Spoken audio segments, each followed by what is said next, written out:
చంద్రబాబు గారి నెల రోజుల పాలన అదేంటి అప్పుడు ఎక్కడ నెల రోజులైంది 16 రోజులే కదా 17 రోజులే కదా అంటారు.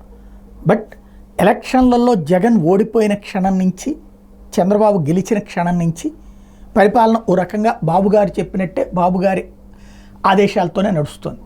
ఈ నెల రోజుల పాలనలో అద్భుతమైనటువంటి మార్పు ఏంటయ్యా అంటే వ్యవస్థీకృతమైనటువంటి ప్రణాళికలు తయారు చేయడం.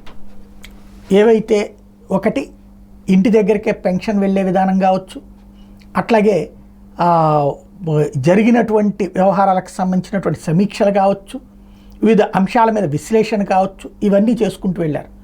అట్లాగే ప్రభుత్వ ఉద్యోగులకు 1వ నెల జీతం వేయగలిగారు అనేక మందికి, ఇంకా కొంతమందికి వెయ్యాలి. అది మంగళవారానికి వచ్చే లోన్ని బేస్ చేసుకుని అన్ననే ఆగడం జరిగింది. ఓవరాల్గా చూస్తే 5వ తారీఖు లోపే జీతాలు అనుకోవచ్చు అందరికీ వచ్చేస్తున్నాయి. అదే సమయంలో పెన్షన్లు వచ్చేస్తున్నాయి. తద్వారా వాళ్ళ లైఫ్ స్మూత్గా వెళ్ళిపోతుంది. ఇక మిగతా అంశాలకు సంబంధించినటువంటి విషయంలో ఒక్కటి దాడుల్ని అరికట్టడంలో మాత్రం ఇంకా సాధ్యం కావట్లేదు. అది అవసరమైనటువంటిది. ఏది వైఎస్ఆర్ కాంగ్రెస్ పార్టీకి సంబంధించినటువంటి వాళ్ళ మీద దాడులు, ఆ పగా ప్రతీకారాల తరహాలో అక్కడ చేస్తున్నటువంటి ఏవైతే ఉన్నాయో, చివరికి ఇళ్ల నిర్మాణానికి సంబంధించిన పిల్లర్లు కూడా ధ్వంసం చేస్తున్నటువంటి తీరు, అట్లాంటి వాటిని నిరోధించాల్సినటువంటి అవసరం ఉంది. అక్కడ మాత్రం తేడా కనబడ.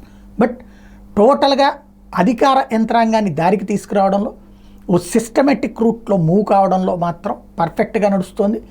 అదే సందర్భంలో అసాధ్యం అనుకున్నటువంటి విధానాన్ని ఏదైతే వితౌట్ వాలంటీర్ అవ్వదనుకున్న దాన్ని సక్సెస్ చేసుకురాగలగడం అన్నటువంటిది పాజిటివ్ సైన్.